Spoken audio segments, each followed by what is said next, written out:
Estamos de volta com o Direto do Plenário. A partir de agora você acompanha a segunda parte da sessão de hoje do Supremo Tribunal Federal. Podemos nos sentar.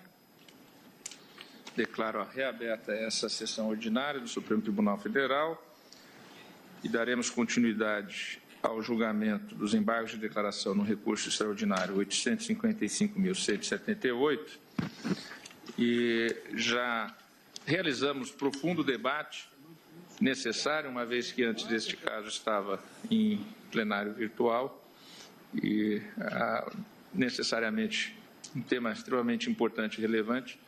Vários pronunciamentos foram realizados e, diante desses vários pronunciamentos e das proposições que foram feitas, eu vou passar a palavra novamente ao relator para que Sua Excelência apresente a sua proposição de uma maneira, para que nós possamos, a partir de agora, já realizados os debates, começar a colher os votos individualmente a respeito do quanto estamos a decidir. Ministro Luiz Fux. Senhor presidente, agrade a corte, luz representante do Ministério Público, senhores advogados, estudantes presentes. Senhor presidente, a leitura que eu fiz dos debates foi que, em primeiro lugar, faz uma leitura da solidariedade no sentido de que há uma estrutura de atribuições administrativas com relação a medicamentos, materiais, etc. Por outro lado, há uma preocupação que foi externada pelo ministro Fachin e pelo ministro Gilmar, no sentido de que haja uma proteção pela União nos casos de falha da unidade federada. Se o município não cumpriu o Estado, a União entra para subsidiar. Então, de uma maneira ou de outra, a vida humana estará protegida na forma como a Constituição preconiza. E aí eu me aproveitando da proposição de Vossa Excelência e concluindo aqui a tese, que vai ser submetida à votação, e a ela nós submeteremos, de sorte que vamos evitar debates. Para fins de proclamação, eu também preciso saber se está acolhendo, se não está acolhendo os embargos. Eu vou manter aquela posição originária que eu me referia, que os embargos, o problema da infringência dos embargos aqui é de sua menos importância, porque foi obedecido contraditório, todo mundo falou. Por outro lado, o problema é de uma envergadura muito maior do que essa questão sobre se os embargos serem feitos infringentes ou não. A questão de forma não deve prejudicar a questão de fundo. Dito isso, senhor presidente, eu vou me aproveitar da sua emenda e acrescentar aqui o seguinte. Eu começo com Vossa Excelência e só acrescento alguma coisa. É solidária a responsabilidade entre os entes que compõem o Sistema Único de Saúde, porque implica obrigação comum, mas estruturada em níveis de atuação que devem ser observados nas ações judiciais voltadas ao fornecimento de medicamentos sob a seguinte disposição. Agora, a demanda que veicular pedido de medicamento, material, procedimento ou tratamento constante nas políticas públicas deve ser proposta em face da pessoa política com competência administrativa para o fornecimento, dispensação daquele medicamento, tratamento ou material, ressalvada, em todos os casos, a responsabilidade subsidiária da União. Essa é a proposição. E, do ponto de vista segunda parte nós excluímos. Vossa Excelência, então, conhece dos embargos acolho parcialmente para prestar esclarecimentos e fixar esta tese. Então, o eminente relator conhece dos embargos para prestar esclarecimentos e apresenta a tese que acabou de enunciar. Como vota o ministro Alexandre de Moraes? Acompanho. Ministro Alexandre de Moraes acompanha. Como vota o ministro Luiz Edson Fachin? Senhor presidente, eminente ministro relator, eu peço toda a vênia para entender que, do ponto de vista da consequência, Sua Excelência, eminente ministro relator, está concedendo efeitos infringentes aos embargos de declaração. Eu já votei, havia acompanhado Sua Excelência na posição que houvera inicialmente entendido de rejeição dos embargos. Portanto, eu conheço os embargos, mas rejeito os embargos. Nada obstante, seja possível avançar para alguma elucidação ou desenvolvimento das teses fixadas no precedente, mas não avanço na matéria que Sua Excelência introduz, distinguindo, aliás, solidariedade e subsidiariedade. Portanto, peço vênia para divergir da proposta do eminente ministro Luiz Fux. E, se for o caso... Vossa Excelência conhece e rejeita. E rejeita os embargos. E rejeita os Mas Vossa Excelência não propõe nenhuma alternativa? Eu na verdade, Dependendo do resultado... poderia propor caso esta posição resulte majoritária. Pois não. Ministro Luiz Roberto. Presidente, eu acho que há um certo consenso entre todos nós que a judicialização se tornou uma questão grave, como Vossa Excelência bem referiu no início dos trabalhos de hoje. Portanto, eu acho que nós temos que trabalhar para diminuir a judicialização. Há coisas que nós não podemos fazer. Eu acho que boa parte do debate que está sendo travado no judiciário deveria ser travado no momento da elaboração do orçamento. Saber quanto dinheiro vai para cada lado, e aí aquele é o limite. Aonde acaba o dinheiro, acabam as possibilidades. A gente tem que trabalhar com a compreensão de que os recursos são finitos e que governar, em última análise, é alocar recursos escassos entre fins alternativos. E acho que o lugar de essas escolhas serem feitas não é aqui, e sim no Parlamento, na votação do orçamento. Enquanto essa agenda não avançar, nós vamos enfrentando o tema da judicialização. Em matéria de medicamentos, há dois tipos de judicialização, há dois tipos de demanda. As demandas contra o descumprimento das regras estabelecidas pelo SUS, tanto você tem o RENAME, você tem a lista dos medicamentos, tem a definição de qual é o ente responsável por prover e ele não cumpre. Essa é a parte fácil do sistema, porque está previsto na legislação, não cumpriu, violou o direito e a judicialização se impõe. A judicialização difícil é quando se tem a pretensão por um medicamento ou um tratamento que não está no sistema. Essa é a grande dificuldade que nós enfrentamos. Eu defendo, presidente, que quando se trate de um medicamento que não está incluído na lista, não está incluído no sistema, a demanda deve ser proposta apenas em face da União, pelo fato de que somente a União pode determinar, via Conitec e pelos procedimentos adequados, a inclusão de um medicamento nas listas. Portanto, não vejo nenhuma razão para solidariedade quando se trate de medicamento que não conste das listas do SUS. Quando nós estamos diante da outra hipótese, que é o ente responsável pela dispensação do medicamento não o faz, aí ele é que é o responsável. Se for o município, a ação deve ser proposta em face do município. Se for o Estado, a ação deve ser proposta em face do Estado. E se for a União, a ação deve ser proposta em face da União. O ministro Luiz Fux fez uma sugestão atendendo a uma postulação da União, que, em lugar de ela ser incluída rotineiramente no polo passivo como solidária, que ela seja tratada como tendo responsabilidade subsidiária. Vale dizer, se o ente que deveria entregar a prestação não for solvente, ou por qualquer razão não a puder cumprir, é possível ir buscar na União, que é quem imprime dinheiro. Mas a solidariedade significa que você pode indistintamente demandar quem descumpriu e quem não tinha obrigação. Portanto, eu acho que a solidariedade é um conceito que não se aplica aqui, com todas as vênias de quem compreenda diferentemente. E a solução da subsidiariedade jamais deixará a parte desassistida, porque se o ente competente não prover, a União fica nesse dever. E aí, se a União vai ou não integrar a LIDE, passa a ser uma escolha dela.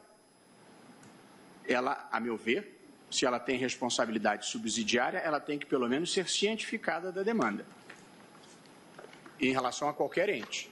Porém, o responsável primário é o ente.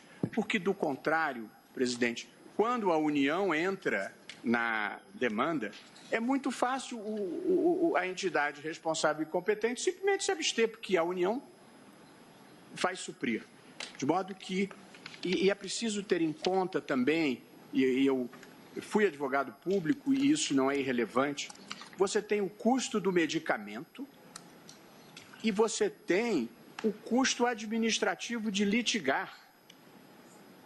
E, portanto, se você propõe, como é a praxe, a ação contra o município, o Estado e a União, e vocês se virem, você mobiliza 3 máquinas administrativas, 3 procuradorias, o que significa material, o que significa pessoal, o que significa custos administrativos desnecessários, se você já sabe quem é o responsável e já elegeu a União como responsável subsidiária.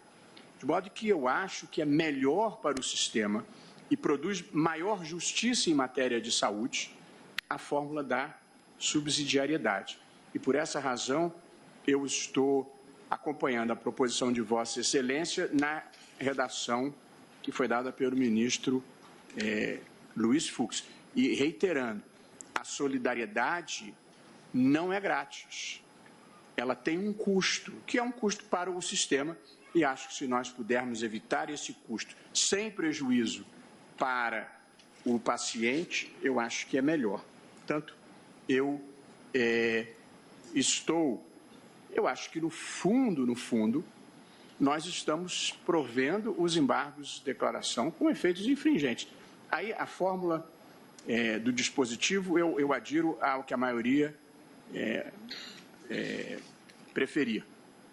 Mas, do fundo, nós estamos dizendo, não é solidário, é subsidiário. E acho que isso tem uma dimensão infringente que, excepcionalmente, neste caso, eu admitiria pela gravidade e pela circunstância de que o debate só foi travado aqui.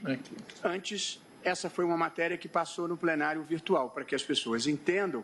Geralmente, no plenário virtual, vão as matérias já pacificadas. E nós nos demos conta de que não havia uma pacificação e, por isso, viemos discutir em plenário. De modo que eu acho que é legítimo, por exceção, nós darmos efeitos infringentes aqui. De modo que eu estou acompanhando... Ministro Barroso, senhor presidente, uma pequena reflexão, sem contraditar Vossa Excelência em absoluto. O que é comum, o que é recorrente, é que as pessoas no município cheguem de madrugada ao pronto-socorro, trazendo um parente ou alguém, ou acompanhando alguém que tenha tido um derrame, um AVC, um infarto do miocárdio, ou sofrido um acidente grave. No caso de medicamento, é relativamente simples nós decidirmos e darmos uma solução unívoca. Mas nesses casos complexos, eu mesmo, que sou juiz do Supremo Tribunal Federal, não saberia dizer de quem é a competência para atender aquele paciente naquela emergência. Muitas vezes é preciso de um transplante, de uma operação mais complexa, de um remédio que vem do exterior, de uma UTI sofisticada. De maneira que simplesmente nós afirmarmos que deve responder no polo passivo aquele que tem a obrigação primária de atender, no dia a dia, no cotidiano da vida, é relativamente complexo. Isso já é normatizado pelo sistema. Pois é, mas nós não podemos, data vênia, decidir aqui com base numa portaria. Eu tenho a impressão que tem prestações que estão listadas e definidas, e tem aquelas outras que não estão listadas. E acho que é preciso... Eu estava vendo ainda agora esse debate sobre políticas públicas que se desenvolvem em municípios. Entrega de leites com alguma singularidade. Portanto, em alguns municípios existe essa política, em outros não. Então, na verdade, essa questão precisa ser realmente... Mas aqui tem uma questão. Eu até, na sugestão que eu fiz inicialmente, eu veiculava uma definição para medicamentos, tratamentos e materiais que não estão previstos nas políticas públicas. Mas o caso concreto não abordou essas questões, ministro Gilmar. Por isso que, na discussão com o eminente relator, Sua Excelência fixou-se apenas na primeira proposição que eu fiz, com adequações que Sua Excelência, com a sua capacidade, aprimorou a redação. Por quê? Porque, no caso concreto, trata-se de um objeto previsto nas políticas públicas. Então, nós não temos aqui, neste caso, a discussão a respeito deste tema de tratamentos que não estão colocados na listagem da política pública para a saúde. Mas na medida em que extraímos uma tese, na verdade estamos fixando essa orientação. Veja que eu comungo, eu compartilho dessas angústias desde a STA 175, mas também me preocupa desenvolver agora uma proteção insuficiente, porque essa é a questão. Tanto é que, à época, eu falava em solidariedade e subsidiariedade e dizia que o sistema precisava ser aprimorado. Mas, de fato, isso a ministra Rosa chamou a atenção. Veja que nós podemos ter situações em todos os planos em que uma dada política pública não foi desenvolvida. E a parte não sabe. Quer dizer, ela simplesmente vai formular uma reclamação. De modo que a mim me parece... Mas as questões urgentes, elas acabam sendo resolvidas por juiz, até por juiz incompetente, porque o sistema... Ele ou plantonista. Mas, ou presidente... plantonista, isso depois é discutido, o polo passivo, etc., no desenvolver e no desenrolar da Talvez aqui o minimalismo nos ajude, ministro Gilmar. Aqui, o caso concreto era o de fornecimento de medicamento que constava da lista. Então, nós estamos produzindo uma tese só para esta hipótese.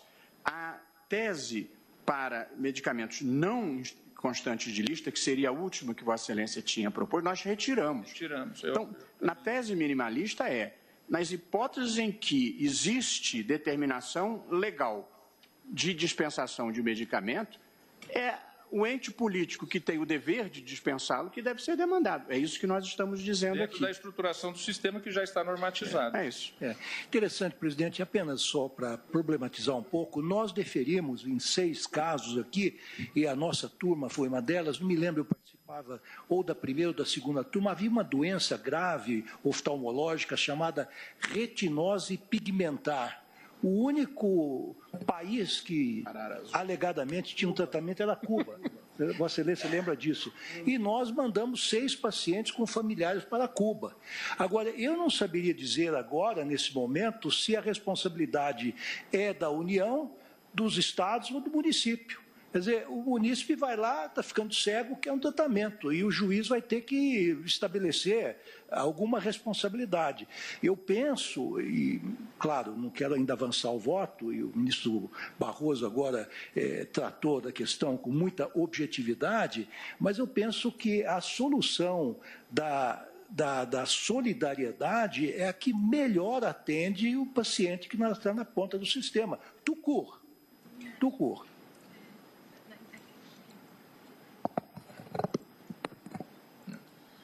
Ministra Rosa Weber, como voto? Senhor presidente, o eminente ministro Luiz Fux foi o relator do processo, no julgamento, e nós ali afirmamos a solidariedade. É isso. Foi afirmada a solidariedade. Sim. Os embargos de declaração no voto trazido por Vossa Excelência, em assentada anterior, afirmava a inexistência de omissão, contradição, obscuridade que justificasse, ou seja, das condições de embargabilidade, que justificasse o acolhimento dos embargos. Isso. No estudo que eu fizera, eu estava acompanhando o voto de Vossa Excelência. Isso. Pediu vista, o eminente antecipou o pedido de vista o ministro Edson Fachin, que trouxe o seu voto vista na mesma linha, acompanhando Vossa Excelência e prestando in obter dictum fazendo algumas colocações relativas reforçando a solidariedade, para criar uma orla de proteção maior. Eu, com todo o respeito, e porque acompanhei Vossa Excelência, entendo que é íncito ao conceito de solidariedade passiva justamente o direito do credor exigir de qualquer um dos devedores, no todo ou em parte, a dívida comum. Essa foi a tese assentada na época.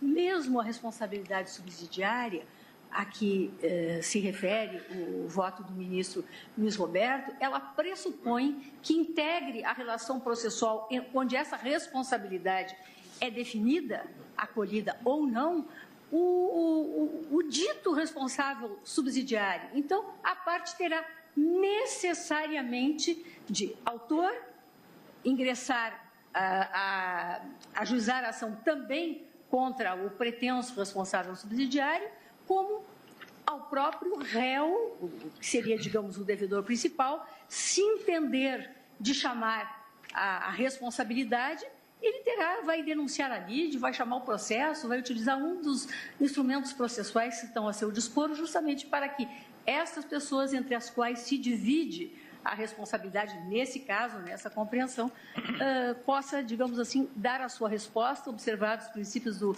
contraditório e da ampla defesa. Então, com todo respeito, senhor presidente, eu também entendo que não cabe ao Supremo ficar a definir quem deve ser chamado ou não, que cada juiz, ao exame dos autos e a partir da teoria da asserção e a partir da sua compreensão pessoal, vai definir o que entender cabível e, se concluir pela ilegitimidade da causa passiva, vai concluir no sentido da carência da ação, o juízo será de carência da ação. Então, por não vislumbrar as condições de embargabilidade, eu peço vênia ao eminente relator para acompanhar a divergência. Conheço e rejeito. Ministra Carmen Lúcia, como vota? Presidente, como aqui já foi explicitado por todos que se manifestaram antes de mim, este recurso extraordinário foi tido como de repercussão geral no tema aventado, exatamente para reiterar a jurisprudência do Supremo no sentido da aplicação do princípio da solidariedade como vinha sendo entendido, aplicado e orientado para todas as instâncias judiciais. Sobrevêm agora os embargos de declaração e, como também foi dito a partir do inicial voto divergente do ministro Edson Fachin, não se demonstrou omissão, contradição ou obscuridade, o que inicialmente também o ministro relator, o ministro Luiz Fux, tinha assentado. Mantenho-me, senhor presidente, na versão inicial do voto do ministro relator. Quer dizer, não havendo omissão, contradição ou obscuridade e não havendo como prosseguir, na minha compreensão, sobre uma matéria que precisa, portanto, de ser aprofundada até mesmo porque estaríamos modificando a jurisprudência do Supremo Tribunal e, portanto, nós não teríamos reiterado a jurisprudência, mas mudado sem a tramitação nesse sentido, é que eu peço vênia ao ministro relator para acompanhar a divergência no sentido de conhecer e rejeitar os embargos. Senhor presidente, eu também vou pedir vênia e vou acompanhar a divergência. Eu, como intervi várias vezes, até peço escusas por essa intervenção reiterada, eu entendo que é muito difícil, no caso concreto, identificar-se quem é o responsável pela obrigação de fazer no campo da saúde, se é o município, se é o Estado, o Distrito Federal ou a União. De modo que penso que o jurisdicionado estará melhor protegido com a reafirmação da tese, que é da jurisprudência da Casa, da subsidiariedade. Portanto, eu vou acompanhar a divergência no sentido de conhecer e rejeitar os embargos e manter a posição tradicional desta Casa. Agradeço ao ministro Ricardo Lewandowski. O ministro Gilmar Mendes, como vota? Também eu gostaria até de ter mais segurança em relação a essa temática. Mas, diante da insegurança que existe, me parece que ainda a responsabilidade solidária é a que, de alguma forma, preserva e assegura a proteção. Acho até que ela precisa ser, talvez, hierarquizada e sistematizada. E aqui, o próprio caso parece indicar isso, porque quando a parte entrou com esta ação, ela exatamente dizia que havia uma informação negativa porque o medicamento não constava da portaria do Ministério da Saúde. Na verdade, veio a ser inserido 2 anos depois, talvez por conta das próprias demandas. Portanto, veja que nós temos uma zona grísia que é quase negra em termos de indefinição. Não é? E a mim me parece que isso é extremamente grave e como nós estaríamos caminhando para superar o entendimento que era reiterado, me parece extremamente arriscado nesse contexto, na linha do que já se pronunciou o ministro Fachin. Eu entendo que, de fato, esse é um tema que precisa ser amadurecido, eventualmente aqui, ou alhures por parte da administração e do legislador. Mas o pior de tudo é fazer uma mudança para agravar, né, e tornar insuficiente, ou mais insuficiente, o sistema de proteção. E o próprio caso ilumina isto, porque, de fato, a ação foi movida exatamente porque o medicamento não constava da lista do Ministério, né, e por isso se reclamava, né, ele só foi incorporado, a demanda é de 2009, e ele só foi incorporado em 7 de novembro de 2013. Portanto, pedindo todas as vênias, eu acompanho a manifestação, a divergência. Ministro Marco Aurélio. Presidente, estritamente para documentação em meu voto, rememoro o caso. O Tribunal Regional Federal da 5ª Região deixou de acolher a apelação interposta e desproveu, vamos falar assim, equiparando esse procedimento a recurso, a denominada remessa oficial. Ao fazê-lo, fez ver constitucional e administrativo, apelação civil, Sistema Único de Saúde, édito judicial que condenou o Estado e a União a fornecer medicamento de nome Bozentana, falecimento da autora, pretensão da União em ver reconhecida sua ilegitimidade passiva para eximir-se do cofinanciamento do custeio do medicamento, impossibilidade, responsabilidade solidária entre os entes federados, eventuais questões de repasse de verbas atinentes ao SUS devem ser dirimidas administrativamente ou em ação judicial própria, apelo e remessa oficial improvidas. Houve recurso extraordinário e aí se inseriu o recurso extraordinário no denominado plenário virtual, propondo o relator a um só tempo que se reconhecesse, e me limitei a fazê-lo, no caso, a repercussão geral, e se desprovesse o recurso, mencionando inúmeros precedentes quanto à responsabilidade solidária que decorre do disposto no artigo 196 da Constituição Federal. A saúde é direito de todos e obrigação do Estado. Vamos entender esse vocábulo como a revelar o gênero União, Estados e municípios. Presidente, houve julgamento no plenário dito virtual e ocorreu a protocolação de embargos declaratórios. Embargos declaratórios da União. E esses embargos são trazidos, não são apreciados no mesmo plenário, que é diverso do físico, não há tantas discussões, pelo menos, não se perde tanto tempo como se perde no julgamento neste colegiado físico, né? Esses embargos declaratórios vieram com 25 folhas. Indaga-se, apontando-se omissão, obscuridade ou contradição no pronunciamento havido no plenário virtual? Não. Formulou-se um pedido que eu diria um tanto quanto discrepante da organicidade dinâmica do direito. Pelo exposto, vou ler o fecho, na 25ª folha dos embargos declaratórios do recurso interposto pela União. Pelo exposto, requer à União sejam os embargos declaratórios conhecidos e providos, reformando-se o acordo recorrido,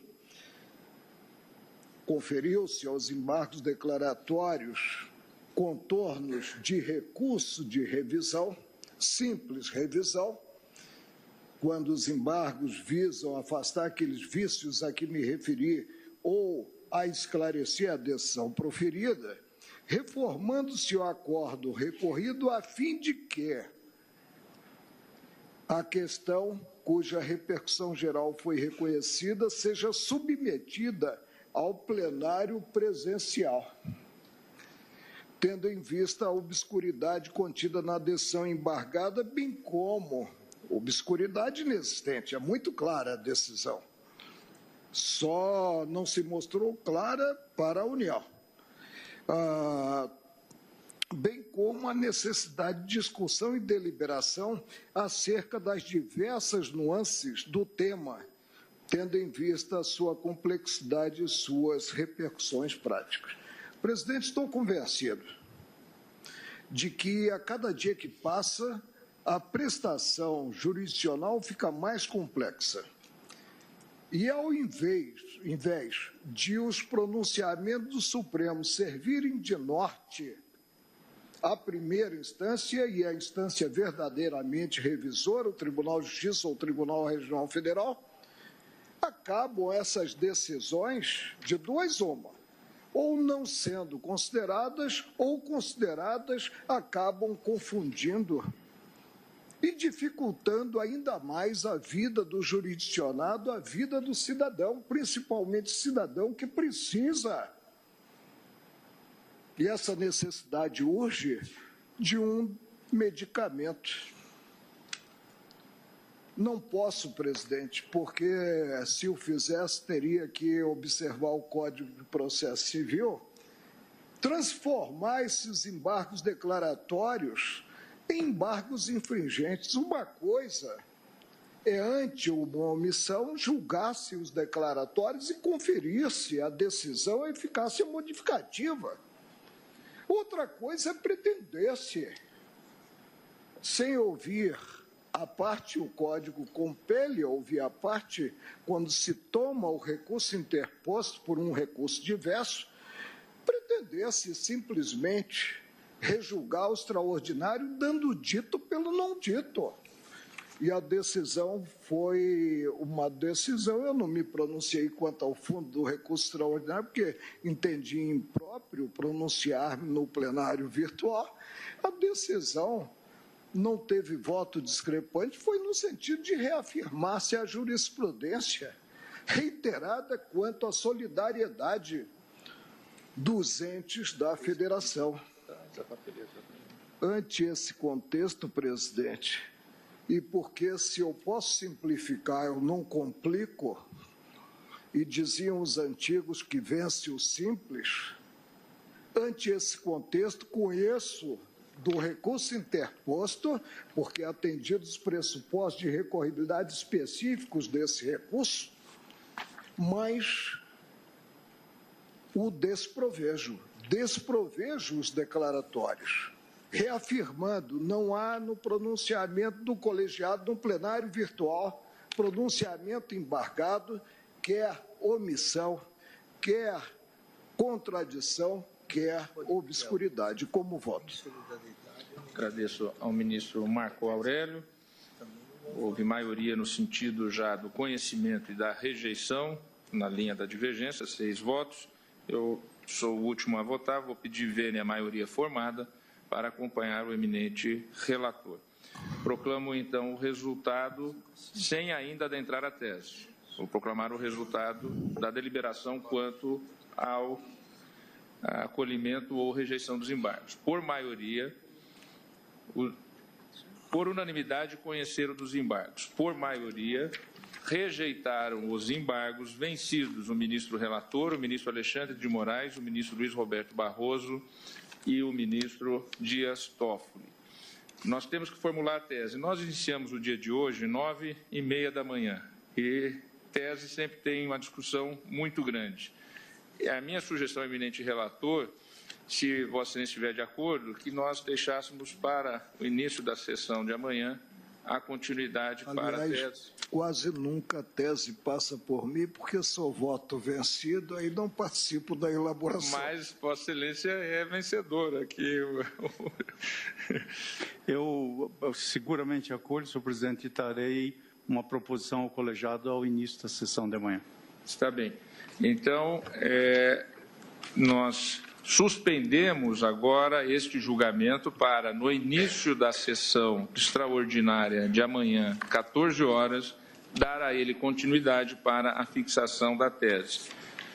Dos outros feitos a respeito de saúde, como amanhã nós temos apenas praticamente um tema só na pauta, eu vou transferir um dos casos para, se tiver tempo, nós também temos possibilidade de julgamento amanhã, que é exatamente o caso que eu estou impedido, que é o recurso extraordinário 566.471 da relatoria do ministro Marco Aurélio, que se encontra com vista, no qual foi pedido vista pelo ministro Teori, e agora encontra-se com devolução de vista por parte do ministro Alexandre de Moraes. Então, esse feito fica incluído na pauta de amanhã. Os outros feitos que estavam nessa pauta serão realocados.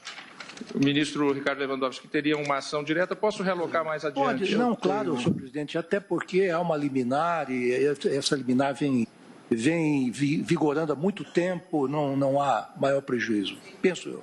Ministro Marco Aurélio. Presidente, eu tenho, sob a minha relatoria na pauta de hoje, um outro processo que versa idêntica matéria. Colocaremos amanhã também. Eu penso que o quadro é favorável a desprover-se o recurso do Estado de São Paulo. Esse é o número? Esse é 1.165.959. Então fica também transferido esse para amanhã. Fica também transferido para amanhã esse recurso extraordinário. Então, amanhã ficarão inclusos na pauta também, além dos feitos que já estavam inclusos, o RE 566471, de relatoria do ministro Marco Aurélio, com devolução de vista do ministro Alexandre. E o recurso extraordinário 1.165.959, de relatoria do ministro Marco Aurélio. Penso que na data de hoje nós tivemos um dia de profundos debates e extremamente importante, uma pauta social das mais relevantes, definindo temas para toda a sociedade do Estado brasileiro. Agradecendo a presença de todos, declaro então encerrada essa sessão ordinária de hoje. Muito obrigado a todos.